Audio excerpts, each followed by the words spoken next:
are a number of people in attendance to hear Winnipeg Police make this announcement at the Millennium Library. So obviously, that was one of the reasons for the change in venue. It's a packed house in here with members of the community, First Nations leaders, as well as Winnipeg Police in attendance for this announcement. And, we did hear that it's just supposed to start in a couple of minutes. So still on track here to learn about this. But, as we've been mentioning, this has been a long time coming. It's been more than 3 years since we learned about the Jeremy Skibicki case, and it's been 3 years since police believe Ashlee Shingoose was killed during Skibicki's trial last summer. Court heard that investigators found a DNA sample on a jacket it's believed Ashlee Shingoose was wearing, but that DNA sample was never matched to anyone. And so also during Skibicki's trial, we heard that he told detectives that Buffalo woman, in a police interview, he told detectives that she was the first woman he killed in mid-March of 2022. Skibicki said he met her outside a Winnipeg homeless shelter. He told detectives he was coming down from being high on mushrooms when he got upset with her. And he said she attempted to steal from him. Skibicki told the detectives after killing her, he put her remains in a dumpster behind a business on Henderson Highway. And Josh, remind us again, who are we expecting to hear from today at this news conference? The news conference will hear from the new police chief, Gene Bowers, Deputy Chief Cam McKidd, as well as Premier Rob Canoe will be here. Grand Chief of the Assembly of Manitoba Chiefs, Kyra Wilson, Raymond Flett of Ashlee Shingoose's home community of St. Theresa Point First Nation will be here, as well as a number of other people. Scott Gillingham will be here to speak on behalf of the city of Winnipeg. And there are a number of advocates that are in the crowd here, who have been part of those pushes to search the landfill that we've heard about over the last number of years. And it finally happened late last year with the remains of Mercedes Myron and Morgan Harris recovered earlier this year in February, and their identities were confirmed earlier this month. Josh, what do we know about who police are going to name today? We've learned her name is Ashlee Shingoose. What do we know about her? Well, we know she was 31 at the time that she was last seen in March 2022 at a Winnipeg homeless shelter. We do know that her family and members of St. Theresa Point First Nation were in Winnipeg searching for her afterwards, nearly 11 months after she was reported missing. And that was a big search effort. They had a headquarters out of a hotel here. There were posters put up all around the community trying to search for Ashlee. And her family, was told at the time that the DNA that was found didn't match DNA samples that they had given themselves. And so, this has been obviously a difficult time for the family. They've asked for privacy regarding today's announcement. I spoke briefly with Ashlee's dad. We've spoken to him before about the search. And so they are obviously now learning about this news as well, and trying to process all of this. This has been 3 years in the making, and police will tell us more about how they were able to identify Buffalo woman in just moments. Thank you very much, Josh. That is CBC's Josh Crabb reporting live from the Millennium Library in Winnipeg. We are still waiting for Winnipeg Police to start the news conference here. We are streaming this live right now, as you can hear us on CBC Radio 1. We're also streaming live on our website, cbc.ca/Manitoba, our FAST channel, as well as on CBC Manitoba's YouTube channel. We are getting ready to hear from Winnipeg Police this afternoon on more details regarding Buffalo woman, Mashkode Bishike Ikwe Ibon. We have learned that her name is Ashlee Shingoose. We heard a little bit more about her from the CBC's Josh Crabb. We are standing by, waiting for Winnipeg Police to begin this news conference. We are also expecting a few speakers at this news conference, including Premier Rob Canoe Canoe and Winnipeg Mayor Scott Gillingham. We will take you to that news conference once it gets underway. Our CBC's Josh Crabb has been following this story for us this morning, so we'll take you to that news conference once it gets underway. It is right now 12 minutes after 1 o'clock, and you are listening to CBC Radio 1, 89.3 FM, 990 AM here in Winnipeg. And as mentioned, we are streaming this as well on our website, cbc.ca/Manitoba, also on CBC Manitoba's YouTube channel, and also on the CBC Fast channel. Let's go back to CBC's Josh Crabb, who is standing by and following this story for us. So, Josh, you mentioned about the number of people, about how many people are there right now in the room right now where you are at the Millennium Library? Well, there are several rows of chairs. I would estimate, around more than 50 people here for sure, maybe closer to 75. There's still some people just outside the room waiting for this news conference to get underway. A number of police officers in attendance, a number of First Nations advocates, community members, First Nations leaders, and of course, reporters here to ask some questions about how police were able to make this identification and find out more about Ashlee Shingoose. We are expected to hear from the chief of the First Nation, St. Theresa Point First Nation, Ashlee Shingoose's home community. Raymond Flett will be among those addressing the crowd. Premier Rob Canoe, Mayor Scott Gillingham, Deputy Chief Cam Kidd of the Winnipeg Police Service, the new police chief, Gene Bowers, who we spoke to when he was when he officially became chief, just a few days ago, and we asked about the search for Mashkede Bishike, Yvonne, the search for her identity, and the chief at the time said they were still working on it. And now just days later, we do have this confirmation of an identity of Ashlee Shingoose, 31, of St. Theresa Point First Nation. And so obviously, we will be looking to hear from community members, from advocates, from First Nations leaders about this and what this means. This has been one of the big questions in this case. Who is Mashkede Bishike Yvonne? Who is Buffalo Woman? People have been wondering, for months, for years, and now this is an answer that a lot of people have been waiting for. Mind you, difficult news to process, and obviously her family just getting this news, to asking for privacy at this time. They have spoken recently about the search for Ashlee. They were in Winnipeg with community members, support from St. Theresa Point First Nation, going out, putting up posters looking for her, and now they're getting this confirmation that she is indeed one of 4 victims of convicted serial killer Jeremy Skibicki. Thank you very much, Josh. That is CBC's Josh Crabb at the Millennium Library now at this hour. We are waiting for Winnipeg Police to begin a news conference. As we heard there, that they had to move this press conference from the Winnipeg Police station in downtown Winnipeg to the Millennium Library to accommodate the number of people. Josh mentioned there were about 75 people that are in the room right now. We are expecting quite a few speakers to make remarks, including Premier Rob Canoe and Mayor Scott Gillingham. Winnipeg Police sent out a news release shortly here. They're going to be, of course, talking about this more coming up in this news conference, and we will take you there live as soon as it happens. But they have said in the news release that in reviewing the possible location of Ashlee's remains, again, the police have identified her as Ashlee Christine Shingoose.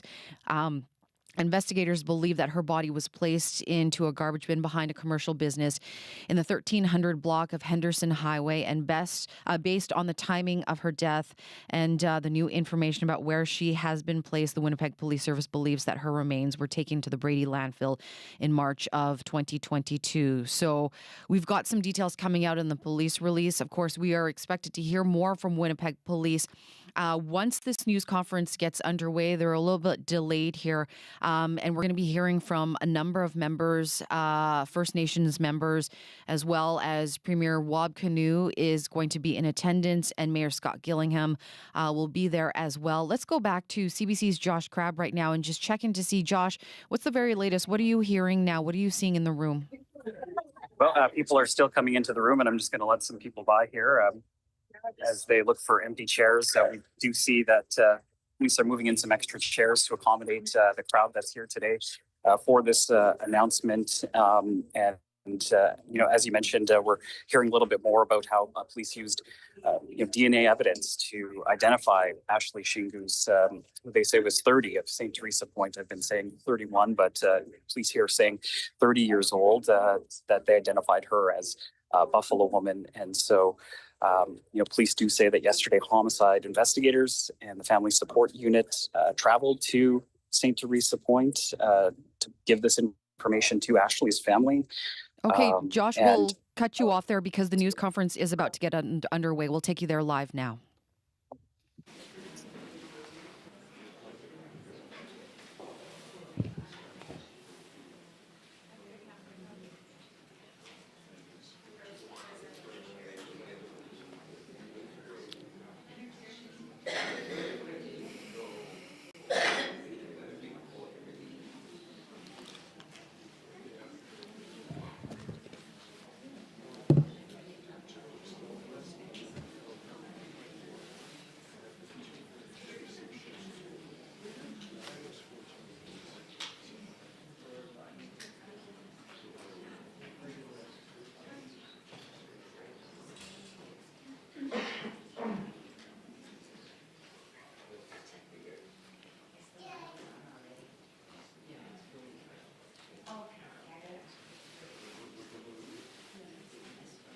Here from Winnipeg Police here, about to give the latest on Buffalo woman who they have now identified as Ashlee Shingoose, 30 years of age, from St. Theresa Point. There is someone standing at the podium. They're waiting for folks to settle in. This news conference had to be moved from the Winnipeg Police Station to the Millennium Library in downtown Winnipeg to accommodate the number of people. There are dozens of people in attendance. There's a long list of speakers that are expected to address the crowd and speak at the news conference today, including Premier Wab Kinew, as well as Mayor Scott Gillingham, members of the First Nation members. Our CBC's Josh Crabb has been following this. We are going to take you live to that news conference once it begins. We can start to see that people are getting lined up, and we'll take you live to that news conference once it begins. We are again streaming live here on CBC Radio 1, 89.3 FM, 990 AM in Winnipeg, on our website, cbc.ca/Manitoba, on the CBC Fast channel, and as well as on CBC Manitoba's YouTube channel. I'm Marjorie Dowhouse. Thank you so much for joining us for this special live report, and we will take you to that news conference once it gets underway.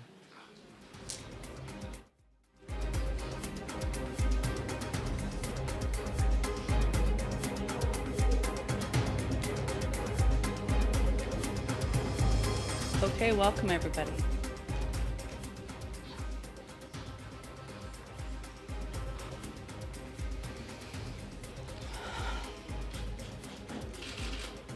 You are listening to a special live report here on CBC Radio 1, 89.3 FM, 990 AM in Winnipeg.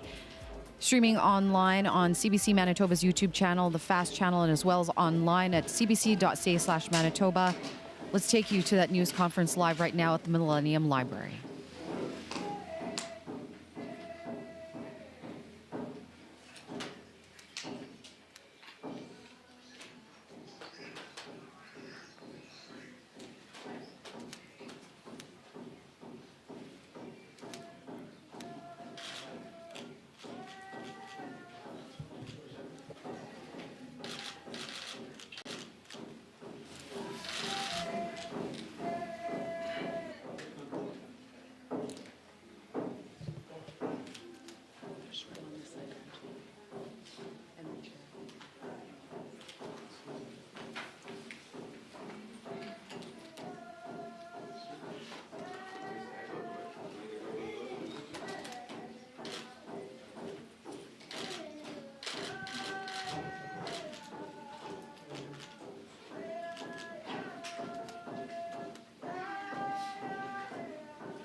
We will be taking you here shortly to a news conference expected to get underway shortly here at the Millennium Library. Winnipeg Police giving us the details, the latest on Buffalo woman identified as Ashlee Shingoose.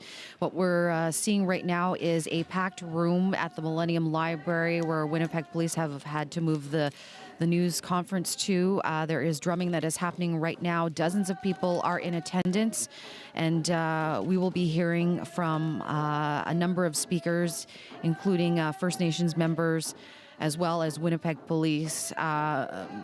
Premier Wab Kinew is expected to speak, and Mayor Scott Gillingham. We will take you to that news conference, which is expected to begin here shortly.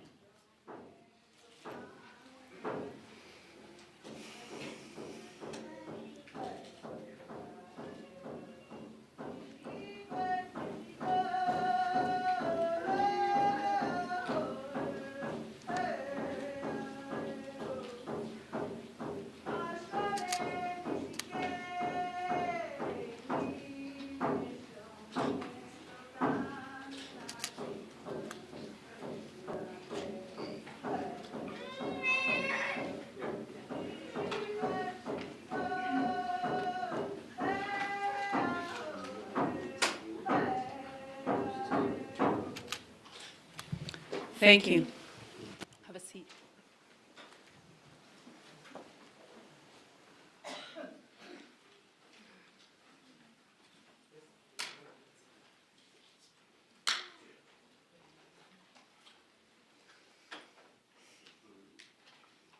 Well, welcome everybody.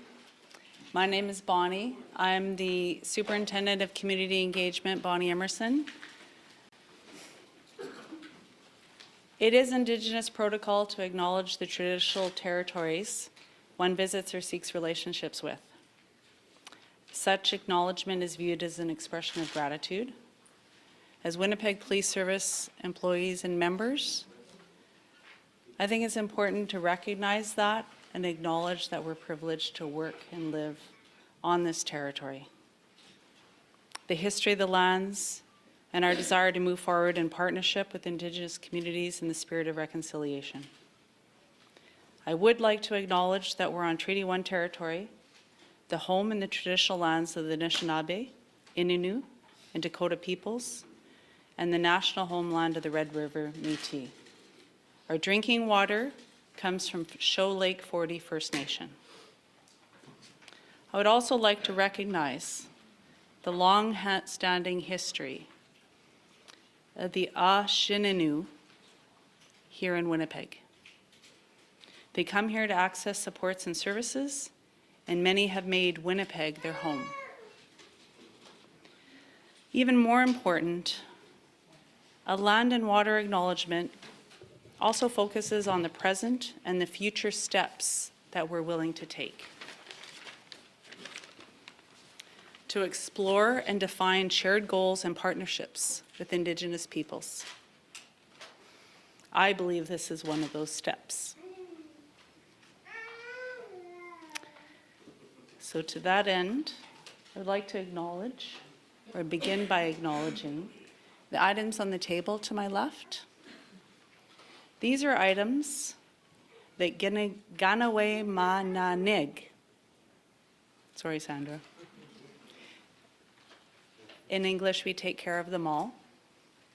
The Manitoba MMIWG 2S Plus Implementation Community brought these items during the trial of the serial murder investigation, or in serial murder court case of Jeremy Skibicki. It's going to be the only time I mention his name. I'd like to share the items as explained to me. The red cloth representing the people. The red dress that was made by the community of Ganiganichuk that sat in court every day as well. The buffalo headdress that was brought to court every day to represent, honor, and remember Meshkoti Bijikwi Ekwe Aban. Before we begin, I just want to share this name was gifted by community, Denema Thelma Moriso and Toby Jolly. And I'm going to ask them to come up and share the significance of this name with you.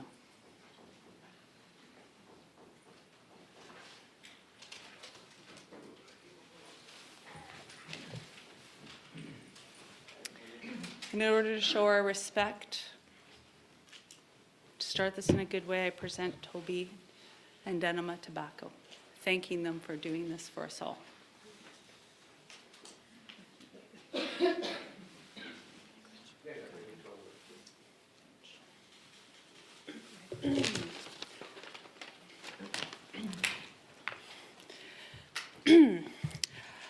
Tansi, Toby Jolly Nitakaswin. My name is Toby Jolly. I'm a helper in the community, and I've had the privilege and honor of walking with families along with many other community supports on this path for the last 3 years.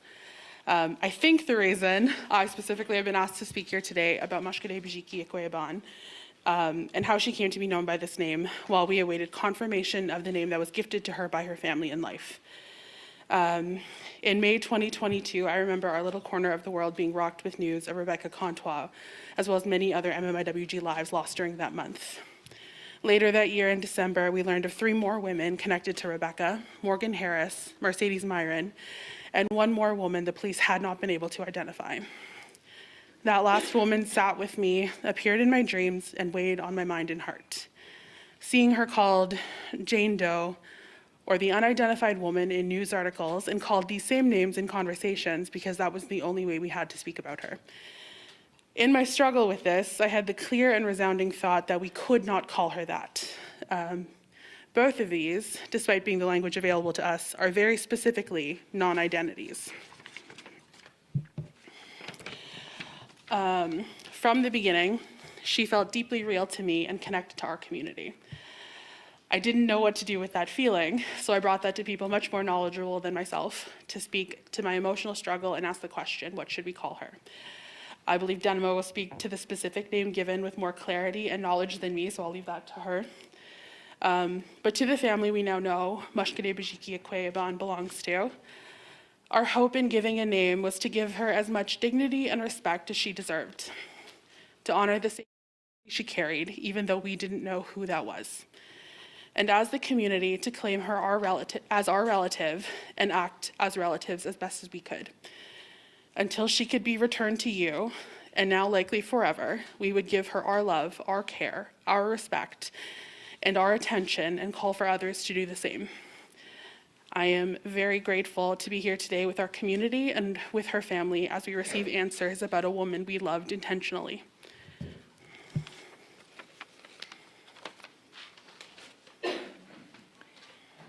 So when I say Bujo,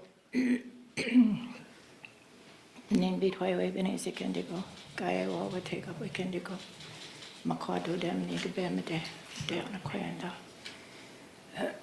I want to acknowledge Mashkade Bijiki Kweba today. I want to acknowledge her parents, her family who have not been able to be here today, but we keep her in our thoughts. We keep them in our thoughts. I also want to acknowledge the leadership that is here and acknowledge, to say, I think, it's important to say that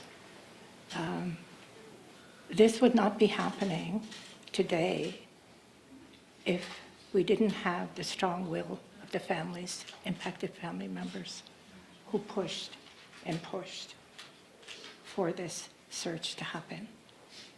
And further, if the provincial government, led by Premier Ganu, and the federal government had not seen the importance of this as well.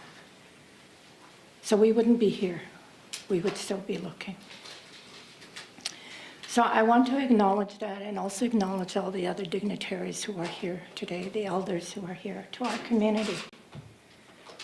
I'm a grandmother, a great-grandmother, and I'm a ceremonial person, meaning that I have gone to the lodge for over 30 years.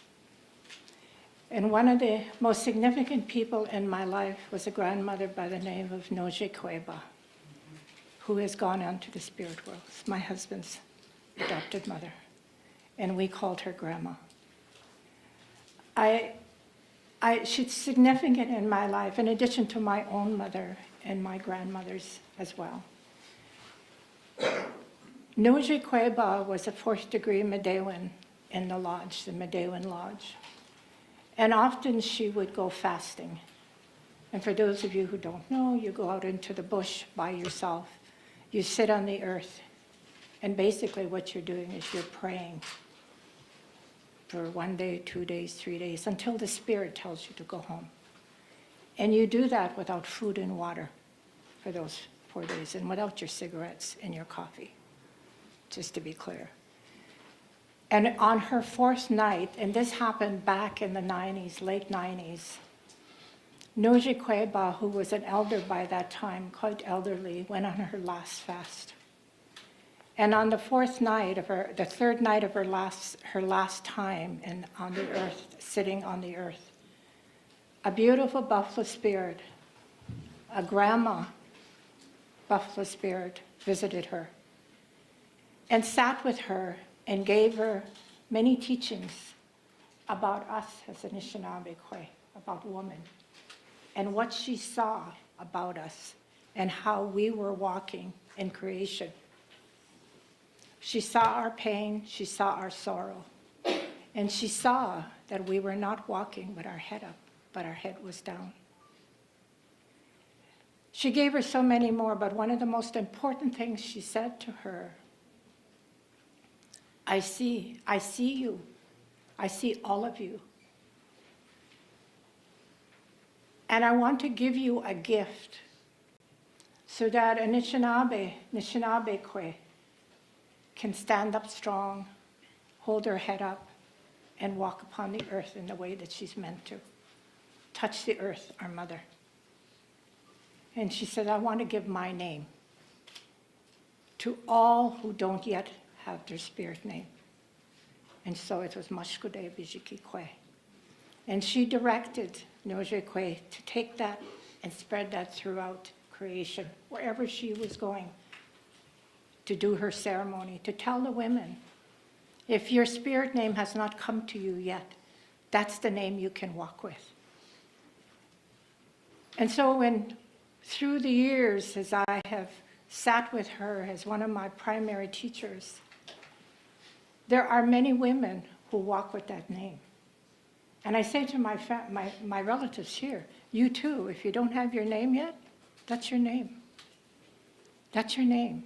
When you go out in the mornings and you lift your tobacco, use her name.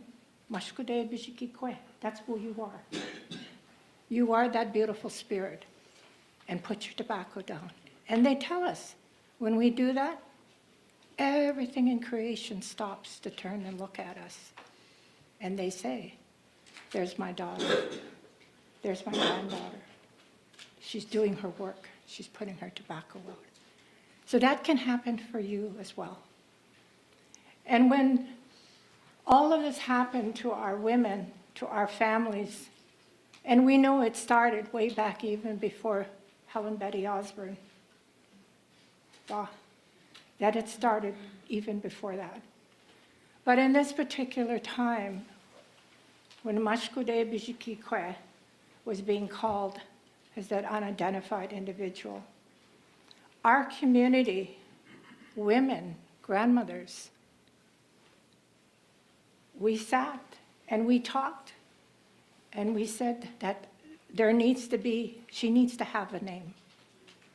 She needs to be recognized because she's important. She matters to our community. She matters to the world. She matters to all of us. She's not going to be just that unidentified person. And in order for her spirit to rest in that beautiful place we all go when we walk out and dance out that western doorway, she needed that name. Mashkude Bijiki Kwe. So that's the name. The community prayed about, asked the spirits to help us do that work, And I am a firm believer that if we do it in a good way, that we do it with good intention, always remembering our Sema. Grandmothers and grandfathers hear us. They do. Those old ones, maybe far back 7 generations, they understand. They understand us.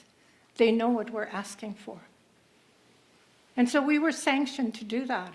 And I was honored to be able to do my work in helping to ensure that one now is known as Mashkade Bijiki Kwe. Forever, she is known in that way in the spirit realm. And forever, she will be honored, not only there, but here as well. I am grateful as our community, Giganawe Namananek, in the work that we do, as small as we are, small pieces of work we try to do to help push the 231 calls to justice forward. We do it with all good intent, led by my sister Sandra and so many other good people who sit. You may not know them, but they're there in the back doing the work. And so it is such a privilege for us to be able to be grateful today. Be grateful today. We know who she is. She does have a family. We're still her family because we adopted her. This represents her. We adopted her. Our whole community adopted her and took her in as one of ours. But she also has that other family that is now can have a little bit more closure. And so we give thanks for that. We ask to say, Migach to Gijamanado, Mede Manado, Mishomasanana, Kokomasanana, and to all the spirits that work for life and understand what it is that we have done. I give thanks to that grandmother, maybe over 30 years ago, who was given that name, and look at what it has done for us today. So I say to Anishinaabe Kwe, take that name if you want. Because once in a while, that buffalo spirit said the way you can thank me is use my name and give that buffalo yell. I won't do the buffalo yell because I'll probably scare all of you out of here. With that, I say Kachimi Gach, and while my heart hurts, but I'm happy. I'm happy because of what has transpired. We have the Harris family here. We have the Marin family here. We know that those are good things, the Kontoa family, and now we have Mashkude Bijikikwe, who's been identified. Migach ni kanagana.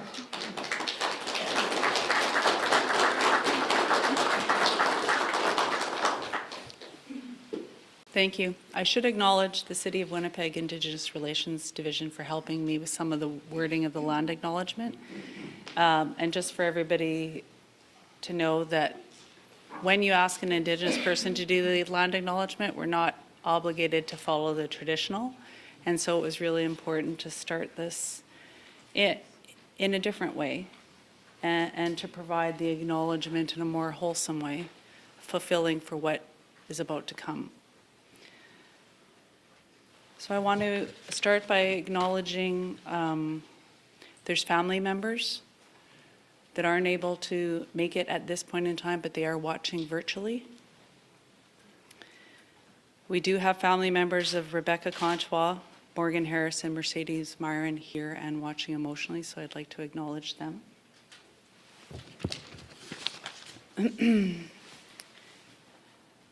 Premier Wab Canoe, Minister Smith, Minister Wiebe, Mayor Scott Gillingham, Grand Chief Kyra Wilson,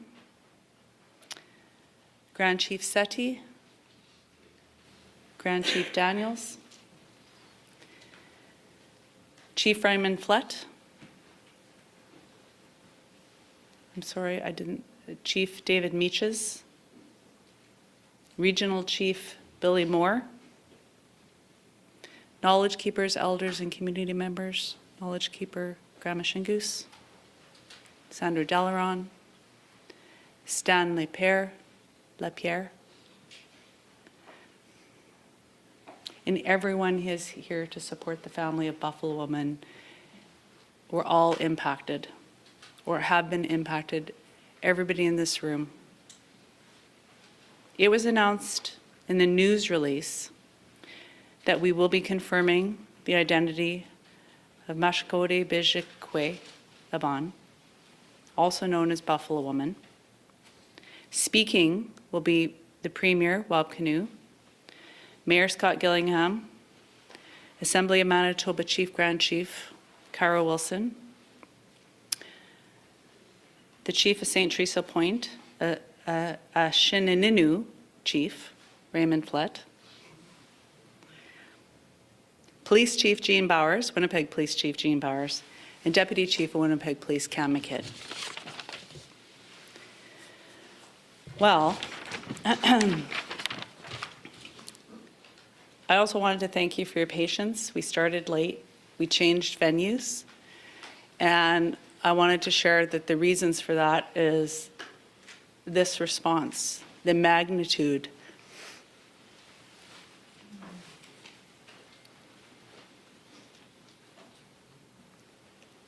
Our headquarters has limited access. And we know this impacted family, community, government, each of us individually. So we talked to the team, and you may not know this, but it's very hard to move systems and get us to change. But it was important, and so we changed venues. Not the most ideal, but we wanted to make sure there was room for everybody. To allow room and voice for affected family and community to attend.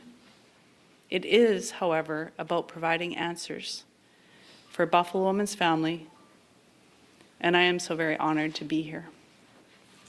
There will be some formal speakers, as I announced. Questions from the press will be taken at the end. They'll also have opportunity for individual interviews with Winnipeg Police Service members. I can't speak to the rest of the dignitaries, so for press members, you'll make inquiries on your own. I can't speak to their availability. After the media conference is completed, Winnipeg Police Service members, including myself, are going to stay in the auditorium and have further conversations with family, with affected members, to have those needed continued conversations in a more personal space. So, thanks for your patience, Chief. I would like to welcome the Winnipeg Police Chief, Jean Bowers. Good morning.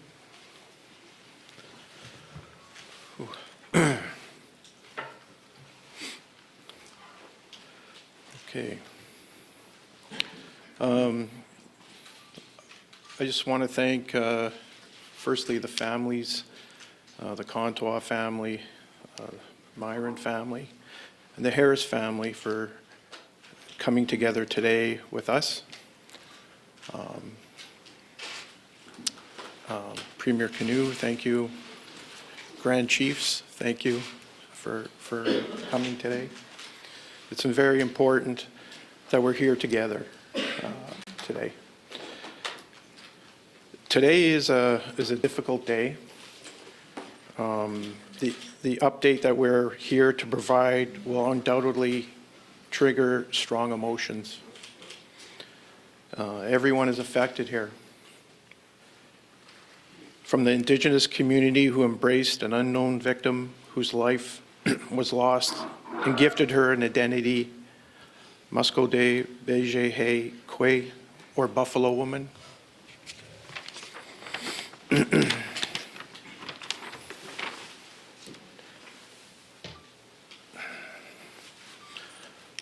To the family who have been missing their daughter, sister, and mother. I just want everyone to know, and to the family, during and after the trial of the convicted serial killer, investigators from the Winnipeg Police Homicide, Missing Persons, and Forensic Identification units remained steadfast in their determination to identify Buffalo Woman. Yesterday, homicide investigators and our family support and resource advocate traveled to St. Theresa's Point, Unidentified Nation, with heartbreaking news for loved ones and community in the community that Buffalo woman has previously or positively been identified as Ashlee Christine Shingoose. Our hearts go out to Albert and Theresa Shingoose, Ashlee's parents, and all the members of St. Teresa's Point who received this unbearable news. Your daughter deserved to be named, and we offer our condolences. I would like to acknowledge the passionate and dedicated efforts by the community, and in particular, Indigenous leadership, for their efforts to ensure that Buffalo was not forgotten, that she is loved. I would be remiss not to acknowledge that the initial decision not to search for the remains of Morgan Harris and Mercedes Myron has significant impact on the families and the community. We have had time for reflection, almost nearly 3 years. While we cannot undo the past, we can learn from it. Today, we know what needs to be done. The Winnipeg Police Service has reached out to leadership from the City of Winnipeg and the Province of Manitoba to start the discussions on a humanitarian search for the remains of Ashlee. We are early in those discussions in terms of what a search would look like, but the Winnipeg Police Service is supportive of a search being undertaken and is committed to being part of those efforts. I'm now going to ask Deputy Chief of Investigations, Cam McKidd, to come forward. He will share details of the extensive investigation which has brought us to this point today, as well as the location where we believe the remains of Ashlee are located. Deputy Chief. Before Deputy Chief Cam McKidd comes up, I just wanted to say that we acknowledge and recognize that this is going to be very hard news to hear. We do have a family resource and support advocate. If anybody would like to leave, the first classroom is also being live streamed. We'll have some smudging and some support staff available if you do want to leave. And Sam, if you don't mind raising your arm, she'll be offering supports if anybody does need it. Sorry, Cam.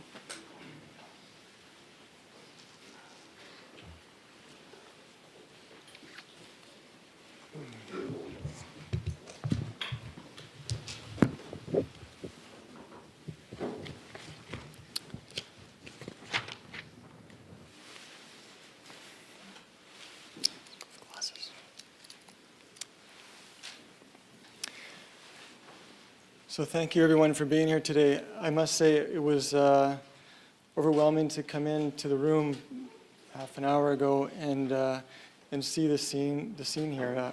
We typically do these pressers in a different room that's much smaller. Clearly the right decision was made to hold it in a larger venue so that you could all be here. I can tell you that last night I was making some notes to speak to the investigation today.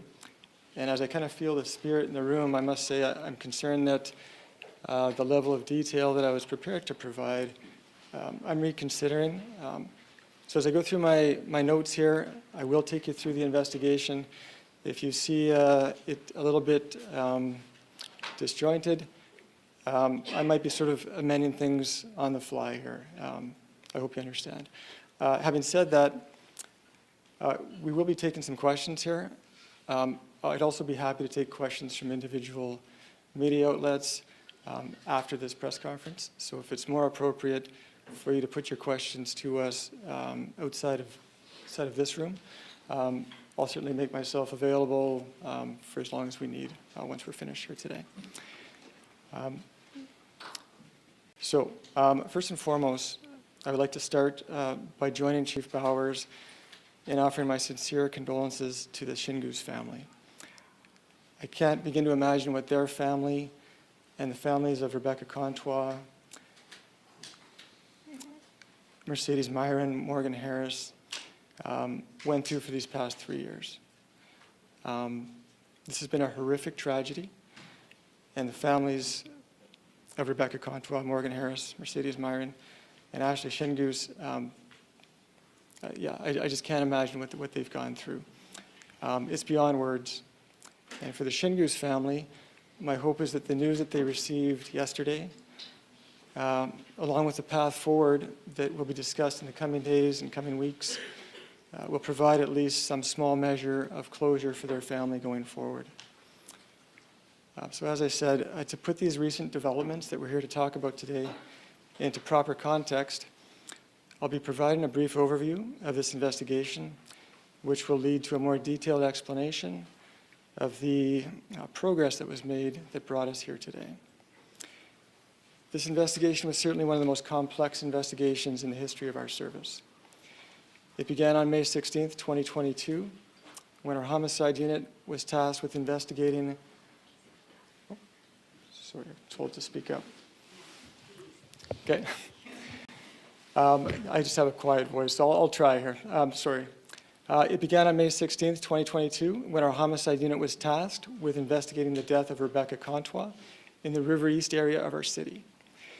The following day, on May 17th, 2022, investigators arrested Jeremy Skibicki, and under interrogation, he admitted to the murder of Rebecca Contois and implicated himself in the murders of Morgan Harris, Mercedes Myron, and as we know now, Ashlee Shingoose. If you'll excuse me for a moment, I'm just going to grab my water because I'm... Thanks very much.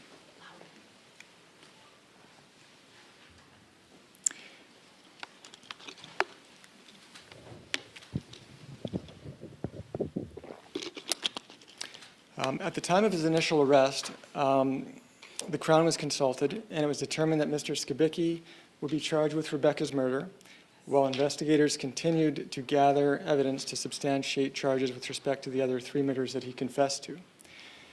This investigation involved, among other things, the most extensive video canvass in the history of our service, with investigators reviewing over 7,500 hours of surveillance video. This was important work because it resulted in the discovery of crucial evidence, including video footage of Mr. Skibicki with Morgan Harris, Mercedes Myron, and Rebecca Contois before the murders. It also discovered video footage of Morgan Harris and Mercedes Myron wearing specific clothing items, which investigators linked to exhibits that were seized during the course of the investigation. Further video footage located also showed the accused in this matter disposing of the remains of Morgan Harris, Mercedes Myron, and Rebecca Contois. Investigators also reviewed over 560,000 digital artifacts located on electronic devices belonging to Mr. Skibicki. In doing so, they identified key pieces of evidence that allowed us to gather evidence and establish timelines with respect to all 4 murders. The investigation also involved over 60 interviews, 25 different types of judicial authorizations, and the seizure of over 5,000 physical exhibits, of which over 130 were submitted to the RCMP lab for forensic examination. In addition to these investigative steps, I can tell you that from the time of Mr. Skibicki's initial arrest on May 17th, 2022, until as recently as this week, we have never stopped in our efforts to identify Buffalo women. To this end, our service established 2 separate task forces. One was in January of 2023, and the second one was in October of 2023. The task force established in January of 2023 was a 5-member task force, and it was assigned to conduct an in-depth background investigation into Mr. Skibicki's past. The purpose here was to identify a Buffalo woman, as well as any other potential victims of Mr. Skibicki, living or deceased.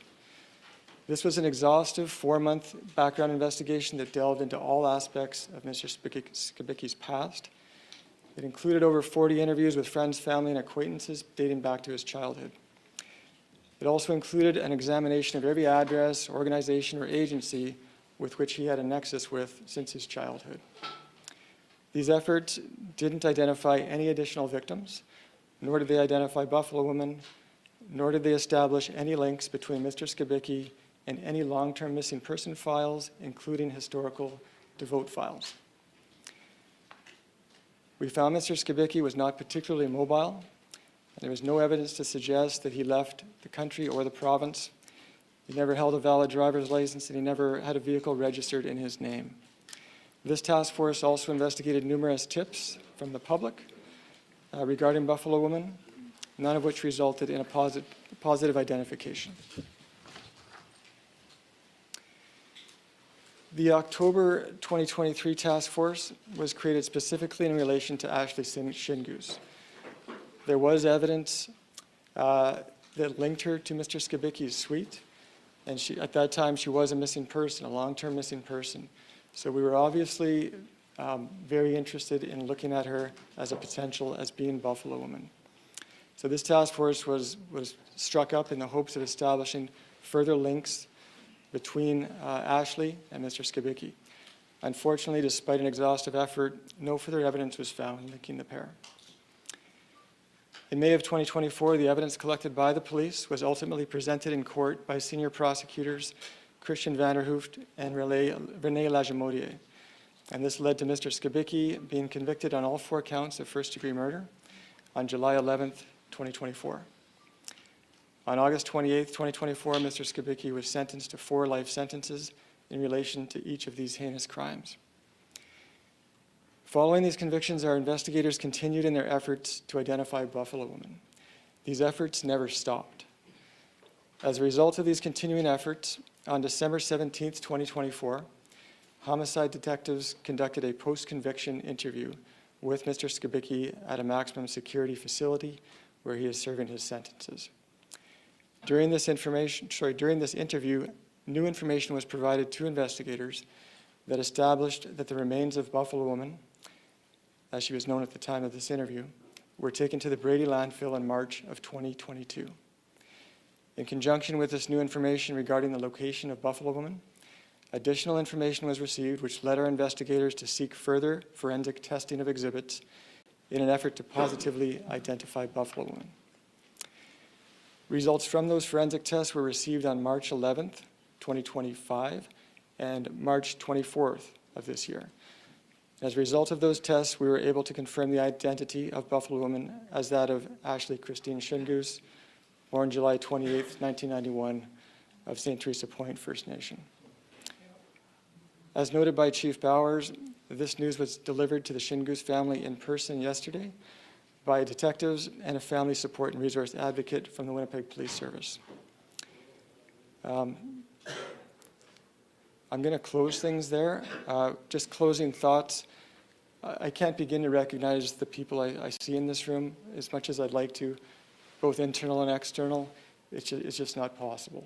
So just please know if I'm not addressing you or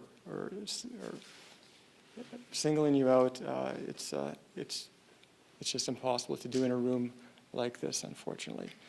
I would, though, in a general comment, like to acknowledge certainly community, Indigenous leadership, and the media as well for keeping Ashlee front and center and always maintaining a sense of urgency to move this to where we are today.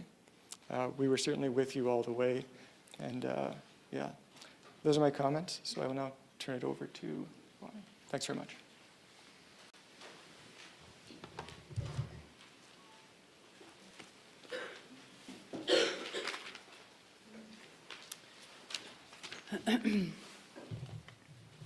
I'd like to ask welcome the Chief of St. Theresa Point, Raymond Flett.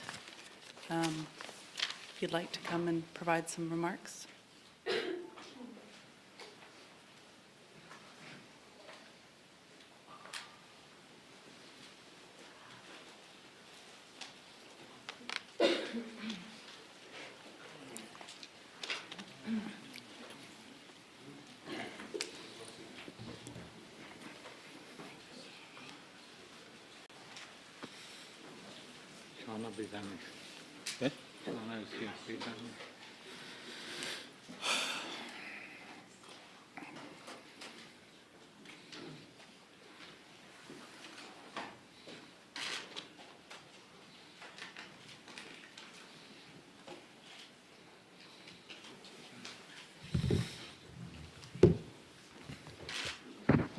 I have one councillor, CBC. And yes. Oh, there she is. I want to introduce my council. There's three of them here. Andrew Flett, Shauna Harper, Clarence Mason.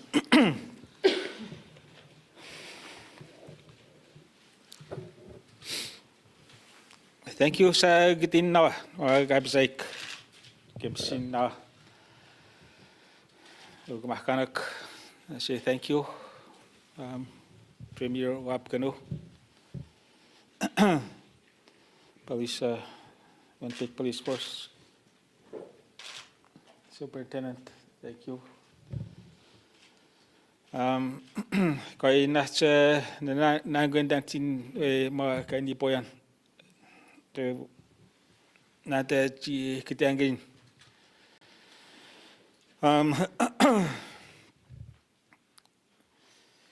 I standing here before you to address the people regarding the circumstances of our late member Ashlee Shingoose. The parents, we got to them back, plane couldn't land back home this morning. The parents would have liked to be here, but according the weather wasn't cooperating, so the plane couldn't land at their airport.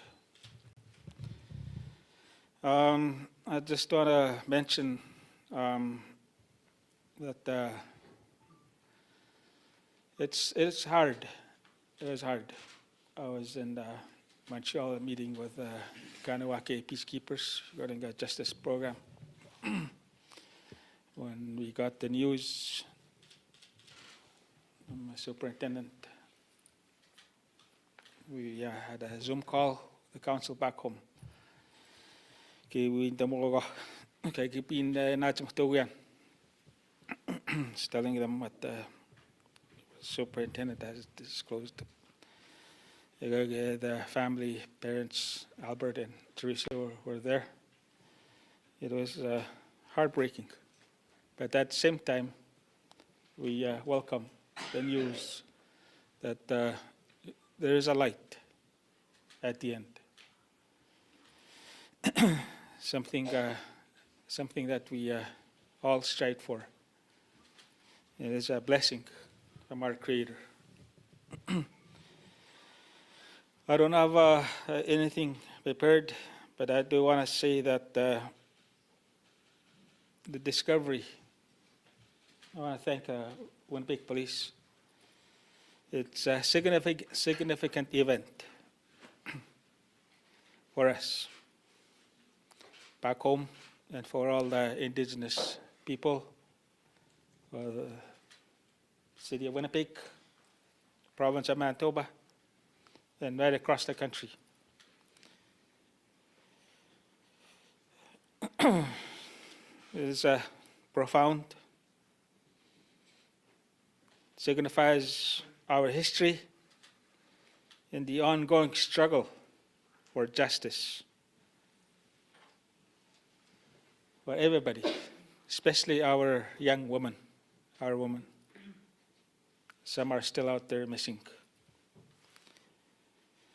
Ashlee Shingoose represented not only an individual whose life was taken too soon, but also the countless Indigenous women who have gone missing,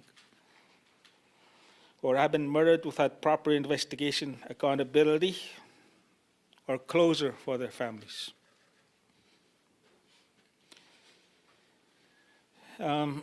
It's a painful story that we have experienced. A painful reminder of the injustices faced by our Indigenous women.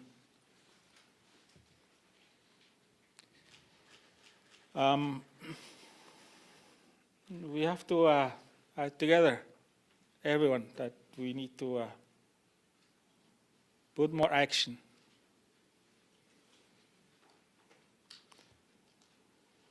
regarding our justice system, especially when it involves young people. I have a message from the family, the parents.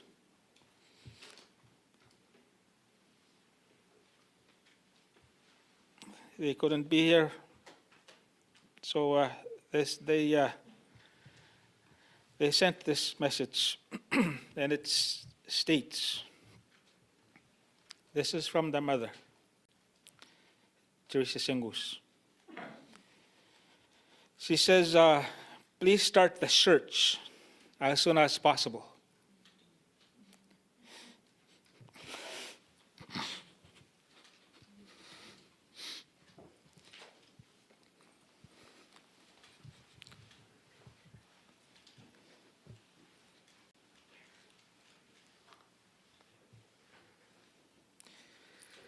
It's been a long time waiting.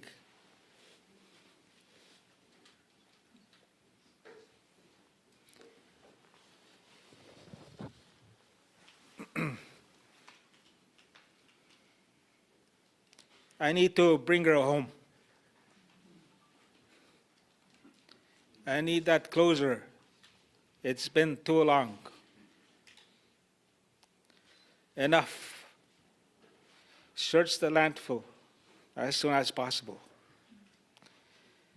I know it'll take time and going to get harder.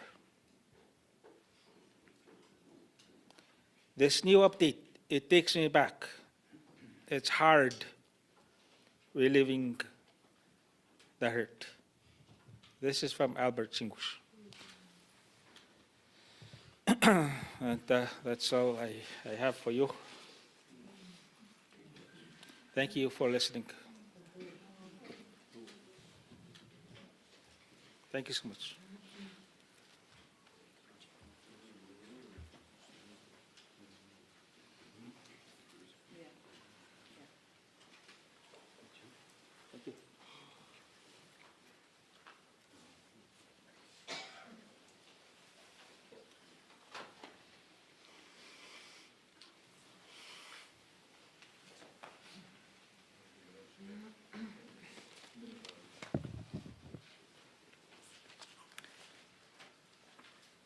Thank you, Chief Flutt. I would like now to invite Grand Chief of Manitoba Assembly Chiefs, Grand Chief Kyra Wilson.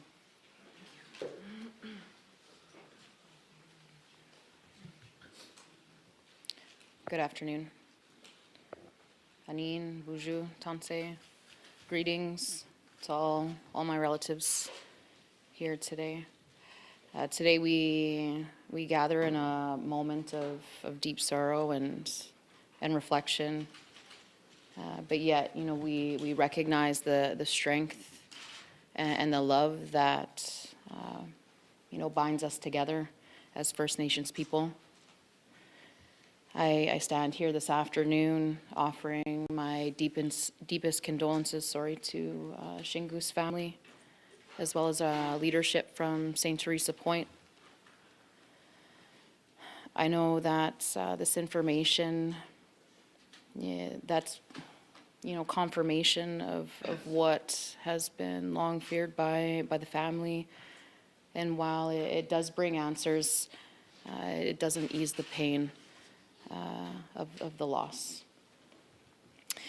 And I just want to, you know, say that the Assembly Manitoba Chiefs will be here to support the Shingoose family, as we have supported the Myron family and the Harris family and the Contois family. And, you know, there's so many, you know, pieces to what we've been dealing with in terms of search the landfill. And, you know, I acknowledge the families and the work that they have been able to accomplish, you know, while they're grieving. And I also acknowledge the province and the Premier and the federal government, that they have come together to search the Prairie Green landfill. And as we've heard today, Ashlee is in the Brady landfill. And I know there are many discussions that we do need to have alongside the Winnipeg Police Service, Province of Manitoba, the federal government, and the City of Winnipeg.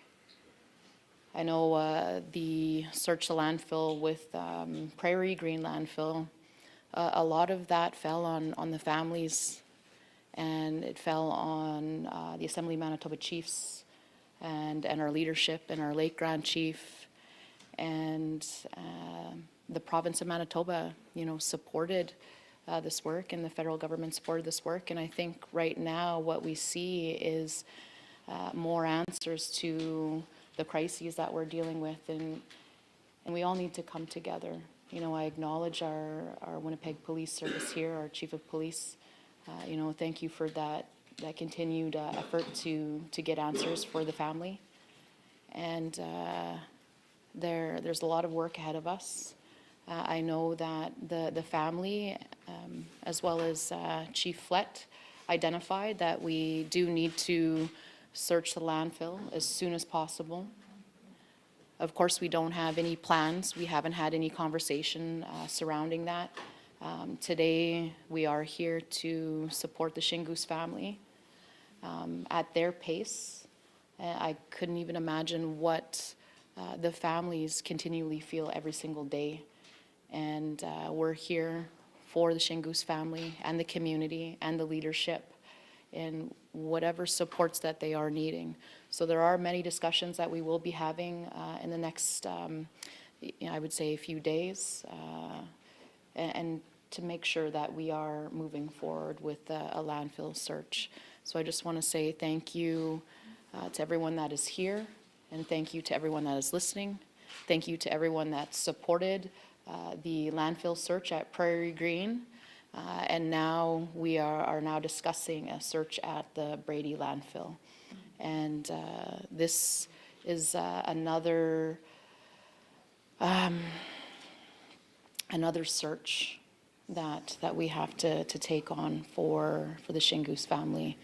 And everyone, I believe, will come together. And I just want to say thank you again for all the love and support that everyone has shown the families. And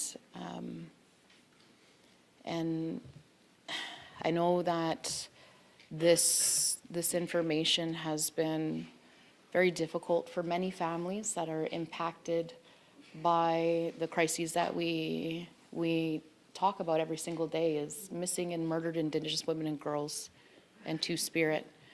Also our men and our boys.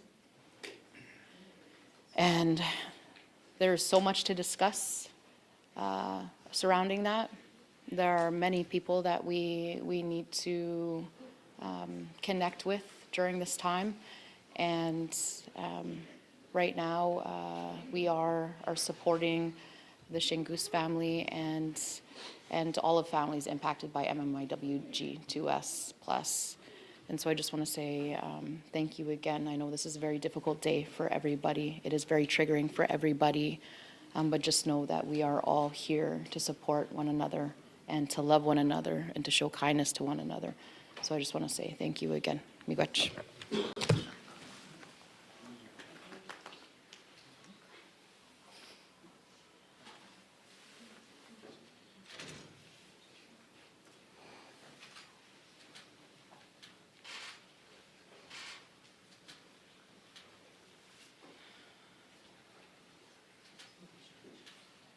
Thank you, Grand Chief. I'd like to invite the Premier of Manitoba, Wab Kinew. Thanks, Bonnie. So ask my colleagues to join me up here. We'd ask Deputy Chief McKidd to join us, and Chief Bowers as well too.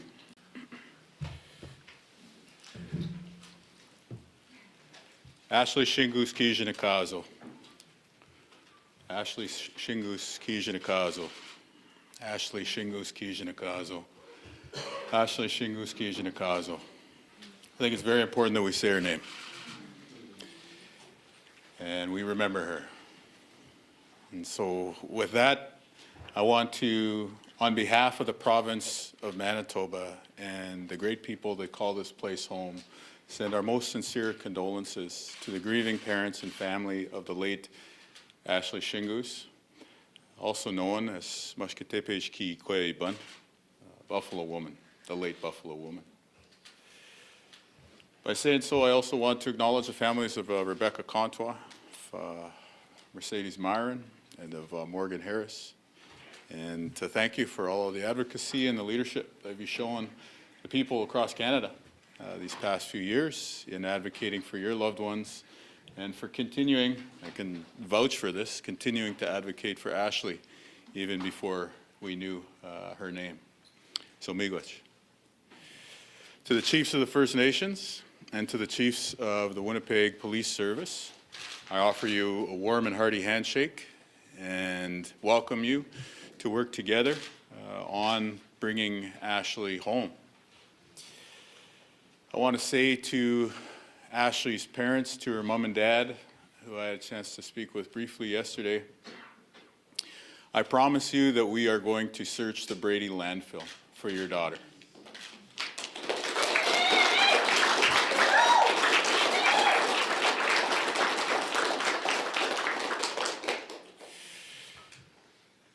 I cannot promise you that we will bring her home, but I can promise you that we are going to try.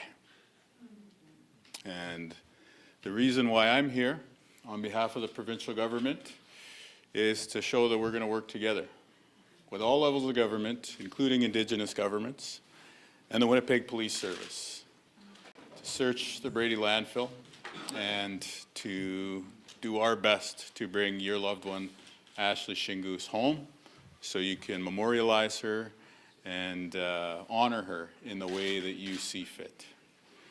I know there will be many questions, and those answers about what a search will look like, when we will begin, how it will be undertaken, will take time for us to sort out. If you recall the process to search Prairie Green, there were any number of safety and environmental and family concerns that we wanted to address along the way. And now we have a new family that we need to work with and to begin to sort through how we are going to search Brady. And for clarity's purposes, we are still searching Prairie Green. I can tell you that we are continuing to find remains and important items relating to Mercedes and Morgan. And so we're going to work with the families, Contois family, Harris family, Myron family, and Shingoose family to bring them along in a good way. The reason I chose to attend this press conference today is because I want every single Manitoban to be safe, including Indigenous women. And every Manitoban will be safer when the police and the Indigenous community can work together and have trust in one another and put the shared interests of all people in Winnipeg and all people across Manitoba first and foremost in the work together. And so I'm here to encourage that work to take place. We heard important words from the Winnipeg Police Service leadership today. There is a new chief of the Winnipeg Police Service. And what I wanted to say is that the calls of the families and the community to search the Prairie Green landfill became a conversation in Canada about reconciliation. And I'm very proud that the people of Manitoba, even though there were many ups and downs and many difficult conversations along the way, I'm very proud that the people of Manitoba answered and said, in this province, when somebody goes missing, we go looking. And that applies to everybody, including Indigenous women.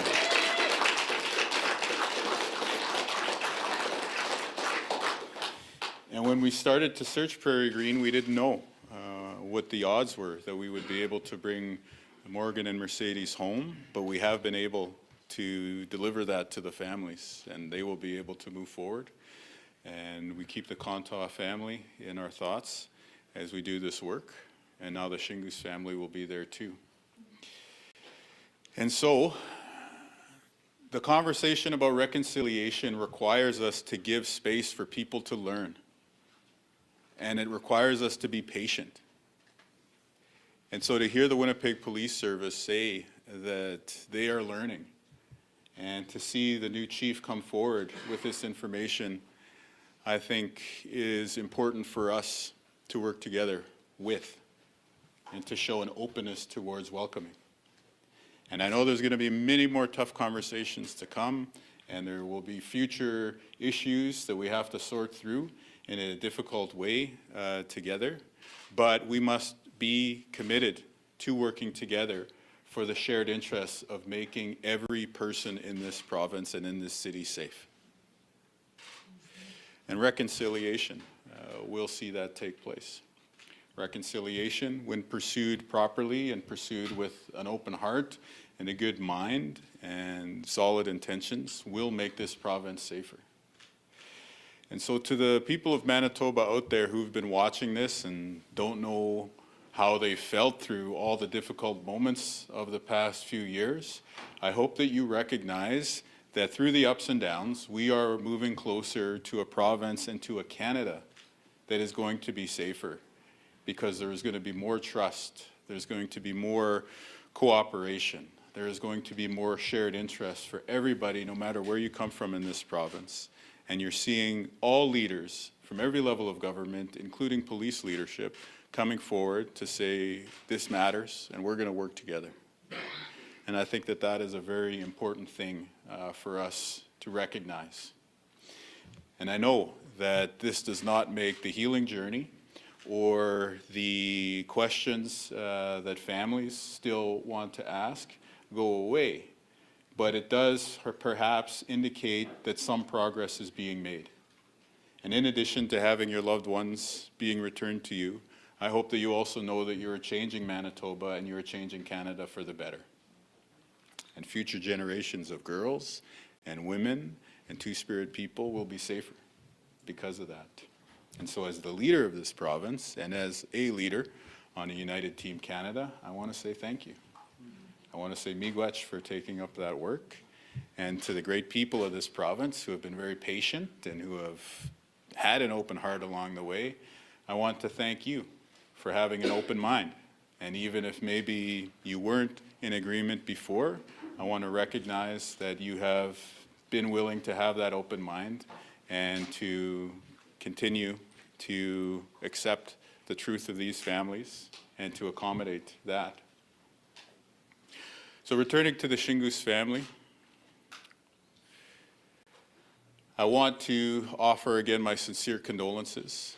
I want to take a minute to acknowledge the very specific pain that you have had to experience in not knowing your daughter and your relatives' whereabouts for the past few years. I also want to acknowledge what must have been remarkably challenging 24 hours since you have found this information. But I want to commit to you that we are going to work with you to bring closure and to bring healing.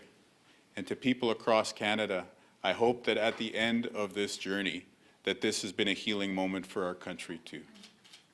Alors j'espère beaucoup que pour tous les Canadiens et Canadiennes dans ce pays, que cet moment qui était un grand défi sera un moment pour promouvoir l'unité et puis une guérison de ce que nous avons vu et vécu comme un pays en tant que la réconciliation et les femmes autochtones décédées. We've smoked the pipe a few times with the Morgan, Harris, and Mercedes Myron families, and I look forward to being able to pray with the Rebecca Contois and Ashlee Shingoose families. Let's continue to say their names. Let's continue to honor them. What happened to them should never have taken place, but their journey calls on each and every one of us as Canadians to learn from what went wrong here and to commit to working together to make the future right. Miigwech, merci. Thank you very much.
Thank you. And now the Mayor, City of Winnipeg, Mayor Scott Gillingham.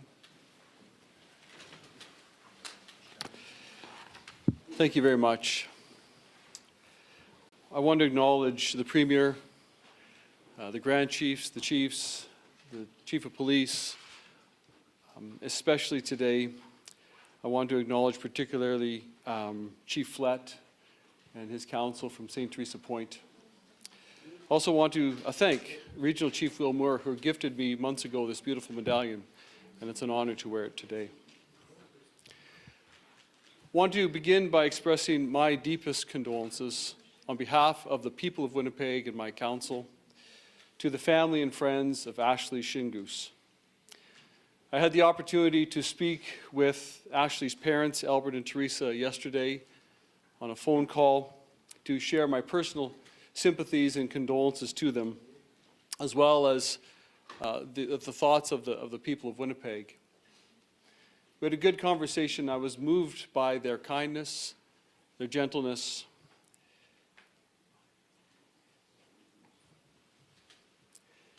And as a father with an adult daughter, as I listened to Albert, I said, I can't imagine your pain. I also pledged my support and the support of our city to participate in a search of Brady Road, so that Ashlee will make every effort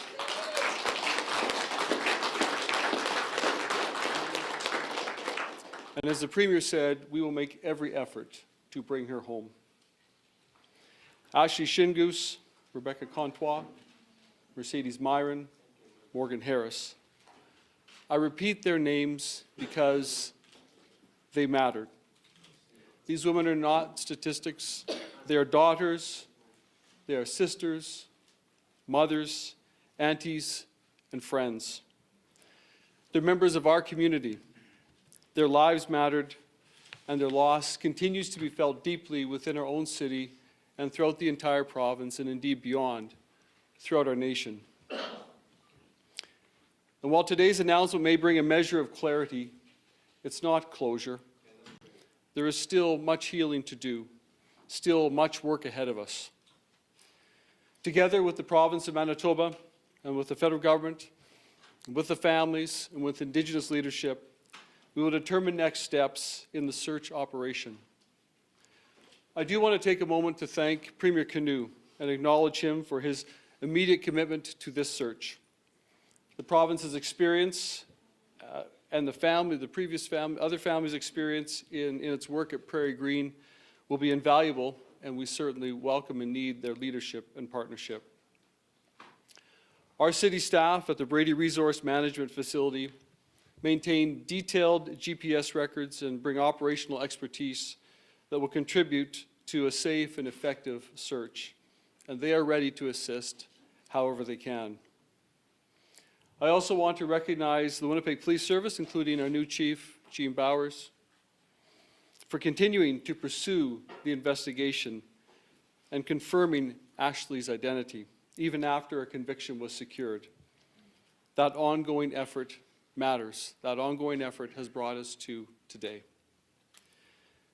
But we must also be honest that the crisis of missing and murdered Indigenous women and girls did not begin with this case.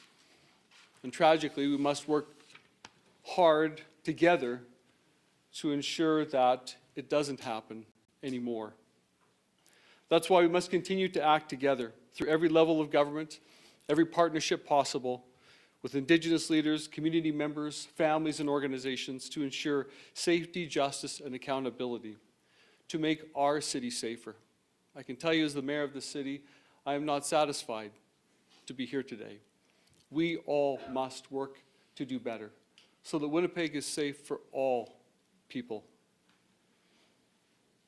And we must continue to confront the conditions that leave too many people vulnerable right now. We owe that to Ashlee. We owe it to Rebecca, to Morgan, to Mercedes. And we owe it to every Indigenous woman and girl in our community. Thank you.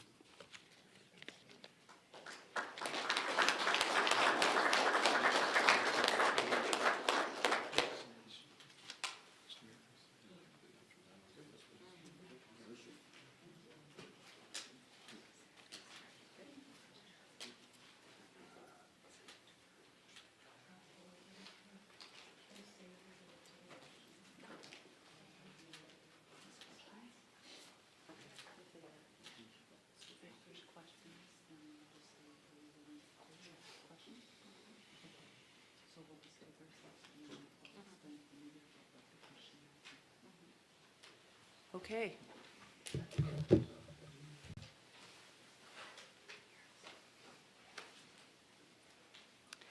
So I would like to acknowledge Theresa and Ashlee Shingoose. As the Chief Flett had noted, we're not missed the initial plane to come to Winnipeg because of weather, but they are, I believe, on their way, and we have made a commitment to ensure that they meet with police members to have that conversation with them today and beyond if they want those further conversations. Questions? That includes all of our formal prepared presenters. There are mics at the back of the room. We're going to ask the media to attend to the microphones to ask the questions. Depending on the question, we'll call up the relevant speaker just so that everybody in the room can hear the question. Cam? It's quite hard to hear people here. So we're, the police service members,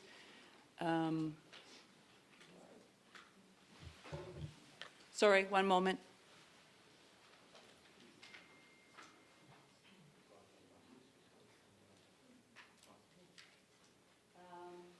Can you say it from here?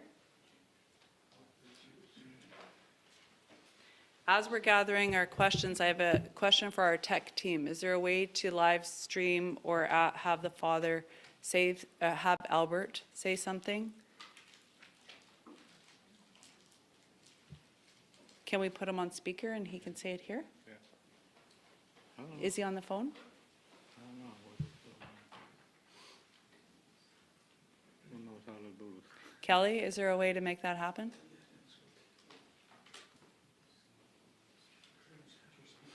Yeah, maybe phone him and then he could speak through the phone. Is he on the phone? Let's give him a phone call and then if he's okay, we'll put him on speakerphone. So Dad, Albert Shingoose is in St. Theresa Point and he's asked to make a comment, so we're going to phone him and see if we can speakerphone.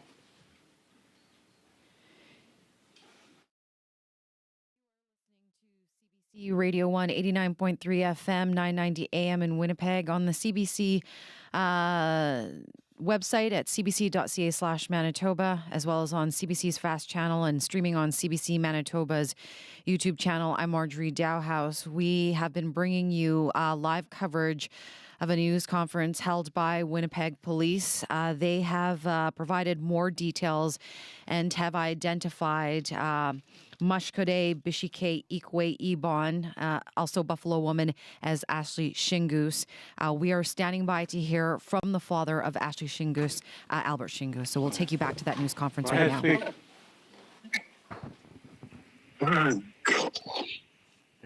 Good afternoon. Good afternoon. We can hear you, Albert. Albert,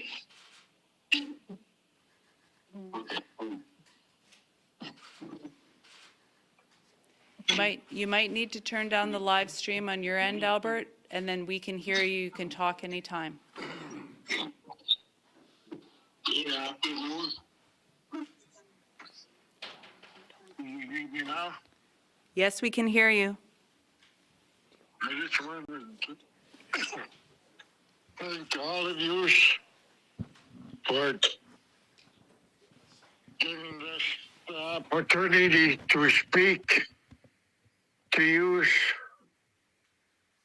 Thank you, every one of you, even the families that's there. Thank you for everything, for being there, for your loved ones, and our loved ones too. I just want to say thank you for everything, and which is Wapakino. I want him to sing one song before I leave to the airport. Please, thank you. And yeah, I'll let my wife say a few words also. Good afternoon.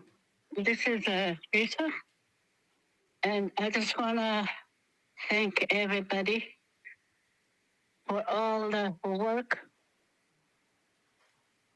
that everybody's doing, for thinking of us in your prayers. I want to thank everybody. And that's all I have to say. Thank you. Okay. Okay, thank you.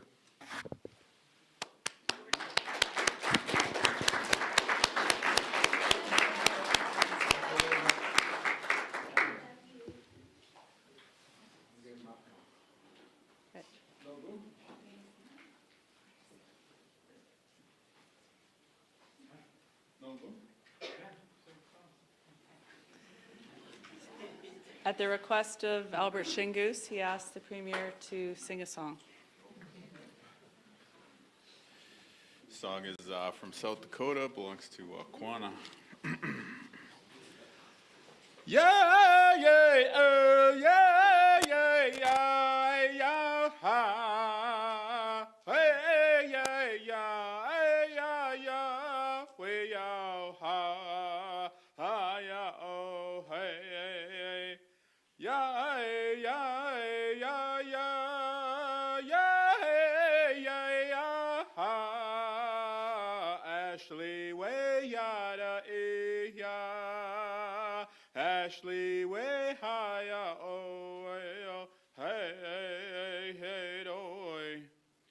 Way, yeah, way, yeah, yeah. Way, yeah, hey, ha, ha, ya, oh, hey, yeah, yeah, yeah, yeah, yeah, yeah, ha.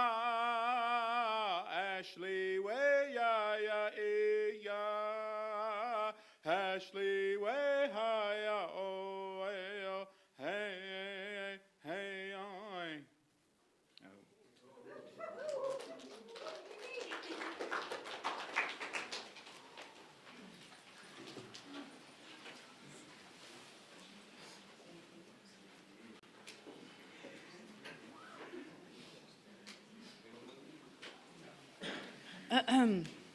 Thank you, Premier.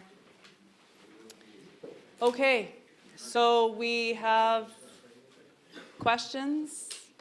Hi there, City News. My first question is for Premier Wab Kinew, actually, as well as Grand Chief Kyra Wilson. I was hoping you could both respond to this. With the commitment to search the Brady landfill, I know that the family of Tanya Nepanak is here today. Will she be included in that search as well?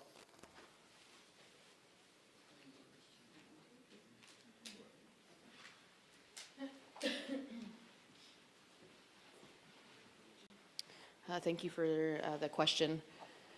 I acknowledge that the family of Tani Nipanak is watching, and I believe some family is here in the room. And of course, this is a conversation that we do need to have. And what I will say today is, we hear a strong message that we don't leave anybody behind. But today, I want to support the Shingoose family. There's a lot of emotions and love that we need to share with them. And so we'll just leave it at that. And there will be other conversations for another day. But today I want to acknowledge the community and the leadership and the family of Ashlee Shingoose. Miigwech. Thank you. Good? Okay. And sorry, Mr. Premier, I was wondering if you had a comment on that as well. No, I think she said it all.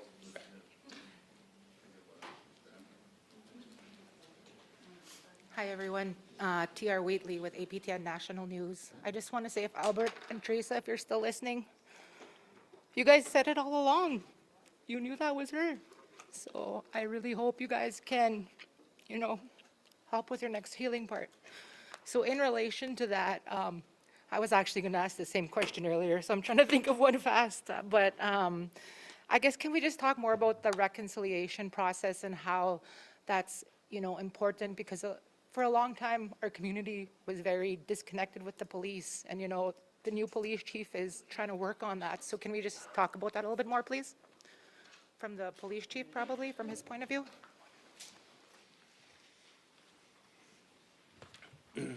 Thank you for the question. Definitely, we need to work on reconciliation, and the path forward is with the AJI, the MMIW, TRC, and UNDRIP. The path is already written. We just have to listen, and we have to act. Someone said something about acting. We need to act on it. It's there. Actually, the AGI is a very clear path forward to reconciliation and building relationships and respect for everybody. So that's been my goal I'm freshly in here, so we're definitely looking at everything from that, or from those lenses as an organization. I hope that answers your question. Hi, Juliette Stratt from Radio Canada. I have a question for Premier Wapkinou in French, if possible. Yeah. So now that the identity of Ashlee Shingoose is known, what are the next steps? Quelles sont les prochaines étapes pour vous? Bien, en tant que le Premier ministre du Manitoba, je voudrais juste lancer un message aux familles que nous sommes désolés, et puis j'espère qu'on pourrait guérir les grands défis que vous avez vécus. Puis nous sommes toujours en train de fouiller le dépotoir de Prairie Green, et on continuera ce travail avec l'engagement des familles de Mercedes Myron et puis Morgan Harris. Et puis maintenant, en même temps, nous devons commencer de penser de comment est-ce qu'on pourrait engager la famille de Ashlee Shingoose pour aussi fouiller le dépotoir de Brady. Alors, ce sera une grande liste de priorités et défis que nous devons engager avec, mais nous sommes convaincus que l'approche qu'on pourrait travailler avec le plus de succès serait de travailler ensemble en tant que gouvernement provincial, fédéral, civique, autochtone, et puis avec les polices en même temps. Et justement, comment est-ce que vous réagissez à l'engagement de la police? À quel point c'est important de collaborer avec le service de police de Winnipeg? C'est très important parce que le projet de réconciliation demande à tous les Canadiens de faire du travail. Il y a beaucoup de travail qui a été fait par la communauté autochtone ici dans le Manitoba. Et ce que j'ai vu aujourd'hui est un service de police de Winnipeg et un chef qui est engagé avec un projet d'apprendre de ce travail et puis d'engager avec la communauté. Alors pour moi, je suis ici comme un premier ministre du province pour avancer le projet de créer un Manitoba où tout le monde a un sens de sécurité personnelle. Et puis, je trouve que ce projet sera avancé quand les polices, quand les communautés autochtones, quand tous les niveaux de gouvernement seront capables de travailler ensemble. Merci. Merci.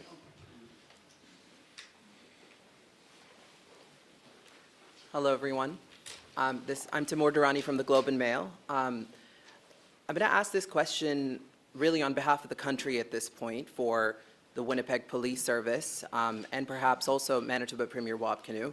I'm also going to ask this on behalf of our late Grand Chief Kathy Merrick, who would have wanted to ask this question at this point today.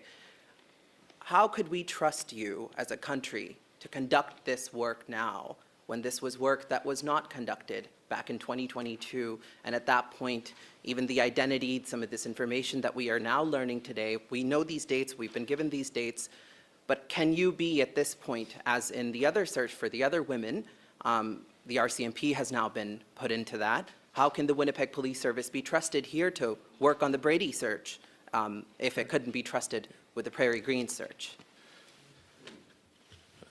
Correct. So I guess we were just asked that you give us a chance. I am committed to reconciliation. I'm committed to searching Brady for Ashlee's remains. I'm standing here today in front of everybody, the community, giving you my word that that will happen. So yeah, as I said earlier, we've lessons learned, and we've had many lessons. So I think moving forward, we're going to hold those lessons close and move forward. Thank you. To follow up on this, and perhaps Premier, you could also comment on this, what is the difference here at this point with the Brady search? Because for Ms. Contois' family, Chief, there was a search conducted at that point as well, right? And Correct. Those remains were found. But at that point, of course, there was no indication that Ms. Shingoose was there as well. Could you tell us at this point, how will this search be done? I know this is very early conversations, but can you tell us what the difference at this point would be in which you would conduct this search at Brady? Any information would be quite helpful for us to understand the difference here at this point. Well, maybe I'll just give you a high-level answer to that. The two landfills are two completely different environments. So there's going to be a lot of different challenges in Brady than there were in Prairie Green. So we have to be cognizant of that and move forward carefully, so we don't want anyone getting hurt or injured or sick from it. So we're going to have to take those different environments into account. The search that we conducted when we found Rebecca Contois' remains was like hours after we found out that potentially her remains went to Brady and where it went to Brady. So we're able to really control that environment where we're able to, and it still took quite some time to actually find her remains. So again, they're all different scenarios and different challenges. Josh Crabb with CBC Manitoba. We heard in court in the police interview, the man now convicted in these deaths told investigators what he did with Ashlee's remains. Did police have any indication at that time, based on that interview, that she might be in Brady Road landfill in May 2022? So not to, I don't know if Cam, you want to answer that one, but there was varying roads of information that we had, and there wasn't clarity. Yeah. I also just wanted to ask Do you, you have anything else to add to that? Or? Yeah.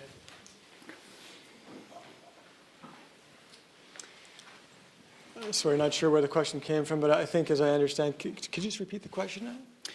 well, we heard in court, in the police interview, that the man convicted did with investigators. He told them at the time what he did with Ashlee's remains. So based on that, did police have any indication where Ashlee might be? Yeah, I think in a general sense, with that first interview, when we take a statement from an accused like that, and it was an inculpatory statement where he's admitting to various things, there's different levels of accuracy with the information he's providing to us.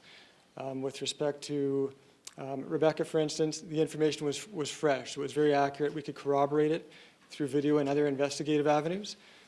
With Ashlee, we're talking about March 15th, and there's a lot of things with Ashlee's, the discovery of when she was missing, that sort of thing.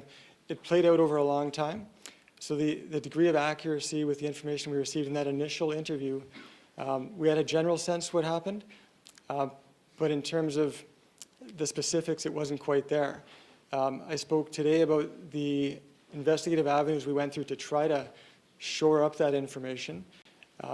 Unfortunately, the way our legal system works, once we interview somebody once, we don't get to ask them any further questions until they go to court, unless there's new charges. So we would have liked to ask some follow-up questions of Mr. Skibicki to clarify some things. The timeline, as we know, the identity was an issue right from the start. There were some inconsistencies with what he told us with respect to Ashlee initially in that March 15th statement. The post-conviction interview that occurred December 17th, it gave us the opportunity to ask the questions we wanted to ask for a long time, and it provided that level of certainty, that level of clarity that we didn't have before. So it was an important step. I'm sure there's a lot of interest in that interview, and I can tell you it's not as easy as it sounds. There's a lot of legal concerns when somebody's been convicted and they're in prison. The last thing we wanted to do was do anything that might jeopardize those convictions. It was extremely difficult to get there, but when the time was right, we had a lot of conversations internally about what that might look like, that interview. It's something we felt we had to do because we'd exhausted all other avenues, and we had discussions with Manitoba prosecutions on this as well. So it's not a simple process, but it's something we really wanted to do. And I can tell you that simultaneous to us having those discussions with our Crown prosecutors, there was an indication that Mr. Skibicki would be potentially cooperative in those discussions. So that made it easier for us to move that forward. Hope that answers your question. And if I could just ask one more, I think for Deputy Chief McKidd on this as well. The family was previously told that DNA for Buffalo woman wasn't a match to theirs. Can you explain why that was and the complexities of that? Yeah, there's not a short answer because it's a complicated case, but we did get some DNA off that. You recall the baby fat jacket that we had put out in the public. There was an indication in that initial statement that Ashlee had been wearing that jacket. We believe she was wearing that jacket. Unfortunately, sometimes when you have a piece of clothing, there might be different profiles on it. Even though Ashlee was wearing it, which we're confident of, there's no guarantee that the DNA that we swabbed from that jacket was hers. It made sense. That's the direction we went. We know now that DNA profile that came off of that jacket belonged to somebody else. So I hope that answers your question. Okay. Hi, Chris Kitching from the Winnipeg Free Press, and I still have questions for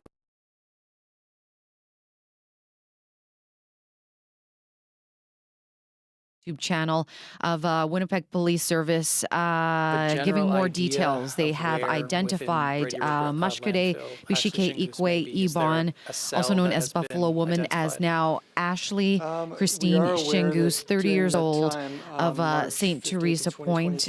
We heard from numerous speakers, including Ashlee's family, her father and her mother, Albert and Theresa, thanking all the people that were involved in the investigation. We heard from Winnipeg Police, the chief, Chief. We also so I heard can tell you from that Premier once we went Wab there, I Canoe believe it was May and Mayor 15th, Scott Gilliam, 2022, we who went to made a that cell to begin commitment, the search a for, pledge, a promise to Rebecca. search the Brady That cell landfill. was shut down That's at because, that as we time. heard, I police believe saying that towards the end of DNA June, results when we came back completed on our work Monday, there, identifying Shingoose as the the cell was victim. shut down. I don't We believe any also further took place between that heard time that and now. that her body was placed in a garbage bin behind a commercial business in 1300 block of Henderson, and then based on the timing, that her remains, it's believed, were taken to the Brady landfill.